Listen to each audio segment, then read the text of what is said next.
আসসালামু আলাইকুম। আমার বাচ্চাদের জন্য আজকে আমি প্যানকেক বানিয়ে নিলাম। আমি কিভাবে কেকটা বানিয়েছি সেটাই আপনাদের সঙ্গে শেয়ার করব।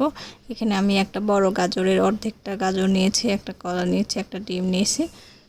আপনারা চাইলে এখানে যে কোনো ফ্রুটস অ্যাড করতে পারেন, বাদাম অথবা খেজুর, আপেল যে কোনো কিছুই দেওয়া যাবে। সব কিছু ভালোভাবে মিশিয়ে নেওয়ার পর আমি এর মধ্যে 2 চামচ দুধ দিয়েছি। আমার বাচ্চারা যে ফর্মুলা দুধ খায় আমি সেই দুধটা এখানে দিয়েছি। তারপর হাফ চা চামচ বেকিং পাউডার এবং পরিমাণ মতো ময়দা দিয়ে নিয়েছি। আমার যতটুকু ময়দা প্রয়োজন এখানে ততটুকু দিয়ে নিয়েছি, কোনো পরিমাপ করে দিইনি।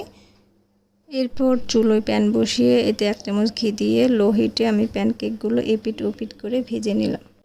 মাশাআল্লাহ, প্যানকেকগুলোর কালার খুব সুন্দর হয়েছে এবং আলহামদুলিল্লাহ আমার ছেলে 2টা খুব মজা করে খেয়েছে।